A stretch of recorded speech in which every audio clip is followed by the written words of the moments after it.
Johnny Sandhya சீரியல்ல இப்போ ஒரு அருமையான அட்டகாசமான எபிசோட் வந்திருக்குன்னே சொல்லலாம். விசிஎம் சுத்தமா வரமாட்டேங்குது. பார்க்குறலாம் லைக் பண்ணிட்டு பார்த்தீங்கன்னா, கொஞ்சம் பேச மோட்டிவேட்டா இருக்கும். நம்ம கதிர் மாட்டுக்கு பேசுறாங்க. தனாவோட ஃப்ரெண்டு கிட்ட, "நீங்க எனக்கா உதவி செஞ்சதுக்கு ரொம்ப ரொம்ப தேங்க்ஸ். நீங்க தான் தனாக்கு ஹஸ்பண்டா கிடைச்சதுக்கு நாங்க எல்லாரும் புண்ணியம் பண்ணியிருக்கணும். ஏன்னா, தனாக்கு ஏத்த ஜோடி நீங்க தான். கார்த்தி பத்தின விஷயம்லாம் எங்களுக்கு தெரியும். ஆனா, தனாக்கு புரிய வைக்கிறதுக்கு முடியலல்ல. அத நெனச்சா எங்களுக்கும் வருத்தமா இருக்கு. இப்ப வேணா உங்கள நெனச்சு அவ கஷ்டப்படலாம். ஆனா ஃபியூச்சர்ல உங்கள மாரி ஒரு ஹஸ்பண்ட் கிடைச்சதுக்கு தினம் தினம் சாமி கும்பிட்டுக்கிட்டே இருக்க போறா தனா உங்களுக்காக. நடந்தா சந்தோஷம் தாங்க. நீங்க எப்படி இருந்தாலும் தனாவ விட்டுற மாட்டீங்களே கடைசி வரைக்கும். நான் ஏங்க உங்க ஃப்ரெண்ட விட போறேன். அவ எனக்கு ரொம்ப பிடிச்ச தேவதைங்க. அவளை என்னைக்கும் நான் விடவே மாட்டேன். விட்டு கொடுக்கவும் மாட்டேன். அவளோட சாதனை எனக்கு ரொம்ப முக்கியங்கிற மாரி தான் சூப்பரா பேசிக்கிட்டு இருக்காங்க. அந்த இடத்துல நம்ம கதிரு. இது எல்லாத்தையும் கார்த்தி கேட்குறாங்க. "ஓ! 2 பேரும் கேக்லேருந்து எல்லாம் சாப்பிட்டுட்டு இருந்தீங்களா? ஒத்துமையா வேற இருக்கீங்களா? இந்த ஒத்துமைய நான் உடைச்சு எறிகிறேன்." அப்படின்னு சொல்லி அந்த இடத்துல கார்த்தி கேவலமா யோசிச்சுட்டு கதிர்கிட்ட வராங்க. "கதிரு, என்னப்பா ஏதோ சந்தோஷமா இருக்கிற மாரி தெரியுது. பேசினது எல்லாத்தையும் கேட்டேன். எப்படி எப்படி நீ விட்டு குடுத்து கடைசியில தனாக்கு நல்ல பேர் கிடைக்கிற மாரி திட்டம் போட்டுக்கிட்டு இருக்கியா?" "ஏய், நான் திட்டம் போடுறேனா? நான் ஹஸ்பண்ட் அண்ட் ஒய்ஃப்குள்ள விட்டு குடுக்குறது இதெல்லாம் எங்களுக்குள்ள ஓகேடா. நீ யார்றா? அவ எனக்கு மனைவியா வர வேண்டியவ. நீ தான் தப்பானவன் தெரிஞ்சு தானடா நாங்க உன்னோட சதி திட்டத்த முறியடிச்சோம். ஆமா, நான் தப்பானவன் தான். இப்ப என்னங்கிற? நான் கண்டிப்பா தனாவ திருப்பியும் என் மனைவியா ஆக்கிப்பேன். இத சொல்றதுக்கு உனக்கு வெட்கமா இல்லையா?" அப்படின்னு சொல்லி கேட்குறாங்க. "இன்னொரு வாட்டி இது மாரிலாம் பேசிக்கிட்டு இருக்காத. வில்லன் உனக்கு நெனப்பாடா? நீ ஏதாவது ஒரு நாளாவது அடி வாங்காம இருந்திருக்கியா? யோசிச்சு பாரு." அப்படின்னு சொல்லி அந்த இடத்துல கார்த்திய கண்ணா அப்படின்னான்னு திட்டிக்கிட்டு இருக்காங்க. நம்ம கதிரு வேற லெவலில் மாசா இருந்துச்சுன்னே சொல்லலாம் அந்த சீன்லாம். "சரிடா, என்னை பற்றி இருக்கிற விஷயத்த தனா கிட்ட சொல்லி புரிய வைக்க வேண்டியதானே? நம்புவாளா? நான் அந்தளவு பர்ஃபார்ம் பண்ணி வச்சுருக்கேன்டா. கூடிய சீக்கிரம் பாரு, நான் நினச்சதை நடத்தி காட்டுறேங்கிற மாதிரி நேரடியாக சவால் விடுறப்ப, இப்போ தாண்டா நானும் அவளும் கேக் ஊட்டி ஒருத்தர் மனசில் இடம் பிடிக்க ஆரம்பிச்சிட்டோம். பாத்தியா அப்படின்னு சொல்லி அந்த ஃபோட்டோலேருந்து எல்லாத்தையும் காட்டுறாங்க. தனாவோட பிரச்சனை என்ன தெரியுமா? உன்னை நம்புறது தான். நீ ஒரு விஷயமே கிடையாதுன்னு தனா கிட்ட புரிய வச்சுட்டோன்னு வச்சுக்கியேன், அவள் என்னை ஏற்றுக்கிறதெல்லாம் ஆட்டோமேட்டிக்காக அதுவாகவே நடந்துடும். சரியா? நீ ஜெயிச்சிட்டோன்னு நினைக்காத. நீ தப்பிச்சிட்டு இருக்க ஒவ்வொரு நாளும் அப்படின்னு சொல்லிட்டு இருக்காங்க. இப்பயே இதுக்கு எல்லாத்துக்கும் முற்றுப்புள்ளி வைக்கணும். தனாவுக்கு ஃபோன் அடிக்கணும்னு சொல்லிட்டு தனாவுக்கு ஃபோன் அடிச்சுக்கிட்டே இருக்காங்க. இவர் என்ன இப்போ திருப்பியும் ஃபோன் அடிக்கிறாரு? அப்போனா ஆல்ரெடி அங்கே எதுக்காக என்ன வர சொன்னார்? எனக்கு ஒன்றும் புரியலையே அப்படின்னு சொல்லி அந்த இடத்துல யோசிச்சுட்டு இருக்காங்க பண்ண வீட்டுக்கு. அப்போனா வேறு ஏதோ தப்பு நடக்குதா? ஒன்றும் புரியலங்கிற மாதிரி திங்க் பண்ணுறப்ப ஜானகி அம்மா கதவை தட்டுறாங்க. ஃபோனை அந்த இடத்துலயே வச்சிடுறாங்க போல இருக்கு.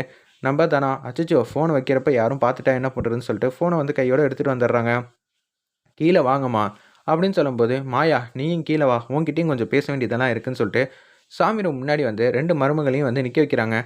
"தனா, மாயா, உங்கள் 2 பேருக்கும் ஒரு விஷயத்த சொல்ல ஆரம்பிக்கிறேன். அந்த விஷயத்த நீங்க கேட்டு தான் ஆகணும்" அப்படின்னு சொல்லும்போது, ஒரு குடும்பம் நல்லபடியாக இருக்கிறதுக்கான முக்கிய காரணமே மருமக தான். அவள் தான் இந்த குடும்பத்தை அடுத்த கட்டத்துக்கு கொண்டு போகிறவ.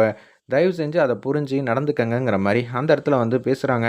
நீங்கள் தினமும் இந்த மாதிரி வாழ்க்கை கிடைச்சதுக்கு கடவுள் கிட்ட நன்றி விசுவாசமாக இருக்கணும். அதனால நீங்கள் தினமும் விளக்கேற்றணும். "அம்மா, இந்த வீட்டு மருமக நான் இல்லையம்மா. நான் இந்த வீட்டு பொண்ணு தானே. எதுவாக இருந்தாலும் மாயா கிட்ட சொல்லு." "ஏய் தனம், இப்படியெல்லாம் பேசிகிட்டு இருக்காத. நீ இப்போ விளக்கு ஏற்ற போறியா இல்லையா?" அப்படின்னு சொன்னோன்னே அந்த இடத்துல விளக்கு ஏற்றுறாங்க. நம்ம தனாவும் ஒரு பக்கம் மாயாவும் விளக்கு ஏற்றி முடித்த கையோட சட்டு சட்டுன்னு கிளம்புறாங்க. நம்ம தனா, "என்ன கார்த்திகிட்டேருந்து ஃபோன் வந்துக்கிட்டே இருக்கே, அவங்க மட்டும் பார்த்தா என்ன ஆகுறது?" அப்படின்னு சொல்லிட்டு தனா மட்டுக்கும் அவங்க ரூம் பக்கம் வந்துகிட்டு இருக்காங்க. ரூமுக்கு பக்கம் வந்தோன்னே "கார்த்திக் சார், என்ன சார் திருப்பி திருப்பி ஃபோன் பண்ணிக்கிட்டே இருக்கீங்க? நான் தான் கட் பண்ணுறேன்னு தெரியுதுல்ல." "தனா, ஒரே ஒரு வாட்டி தனா, என்னை பார்க்கவா தனா?" அப்படின்னு சொல்லி அந்த இடத்துல கெஞ்சுறாங்க.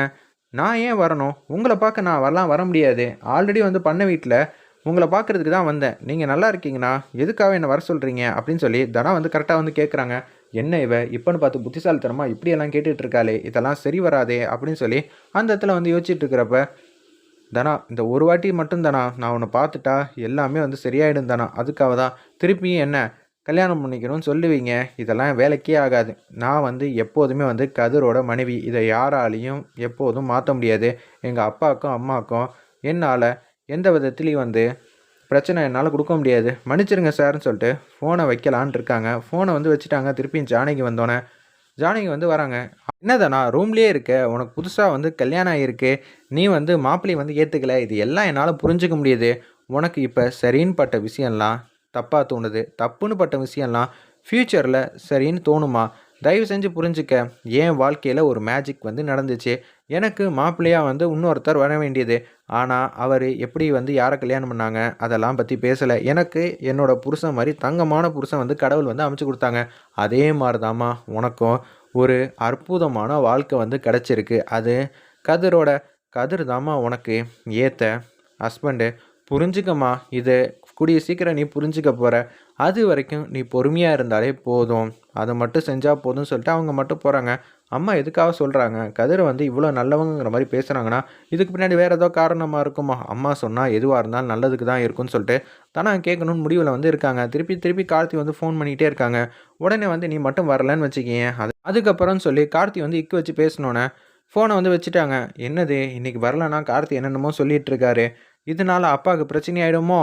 கடைசியில் என்ன ஆகும்? கதிர் வந்து உங்கள் பொண்ணு கழுத்தில் தாலி கட்டி கதிரும் தனாவும் சேர்ந்து வாழ ஆரம்பிச்சிட்டாங்க. 2 பேரும் மனைவியாக இருக்காங்கன்னு தான் எல்லாரும் வந்து பேசிக்கிட்டு இருப்பாங்க. ஆனால் கார்த்தி வந்து இது மாதிரி ஆயிடுச்சே அப்படின்னு சொல்லி தானே அவங்க வந்து யோசிப்பாங்க. இதனால் அப்பாவுக்கு தானே பிரச்சனையாகும். அப்பா எவ்வளோ கோபமாக இருந்தாலும் எனக்கு வாழ்க்கைக்கு எது நல்லதோ அதுதான் அவர் செய்கிறாப்புல. ஆசீர்வாதம் பண்ணணும்னு சொல்லிட்டு அவர் கதிர் மேலே வச்சுருக்கிற கோவத்தெல்லாம் எனக்காக விட்டுட்டு வந்து ஆசீர்வாதம் வந்து பண்ணாங்க. அதே மாதிரி தான் நானும் வந்து அப்பாவுக்கு எந்த விதமான பிரச்சனையும் பண்ணாமல் இருக்கணும்னு சொல்லிட்டு யோசிச்சுட்டு இருக்காங்க. அந்த இடத்துல தனா கார்த்தி வந்து காட்டுறாங்க. கார்த்தி வந்து அவங்க ஃப்ரெண்டுக்கிட்ட வந்து பேசுகிறாங்க. தனா இங்கே வரப்போகிறாடா அப்படின்னு சொன்னோன்னே, என்னடா டே ரகுராம் பொண்ணுடா, அவள் ஏன்டா இங்கெல்லாம் வரப்போகிறா அப்படின்னு சொன்னோன்னே, அவள் இங்கே தான் வரப்போகிறா. அவள் இத்தனை நாளாக வந்து எனக்கு பிரச்சனை மேலே பிரச்சனை கொடுத்துட்டு இருந்தா. நான் சொன்ன எந்த விஷயத்தையும் அவள் நம்பவே இல்லை. ஆனால் இன்றைக்கி அப்படியெல்லாம் இல்லை. அவள் இங்கே வரப்போகிறா அப்படின்னு சொல்லி அந்த இடத்துல இக்கு வச்சு பேசுகிறாங்க. அந்த இடத்துல கார்த்தி நான் வந்து இங்கேருந்து கிளம்பலாங்கிற மாதிரி தான் முடிவெடுக்கிறாங்க. வெயிட் பண்ணி பார்ப்போம் தனாவை யார் வந்து தடுக்க போகிறாருன்னு.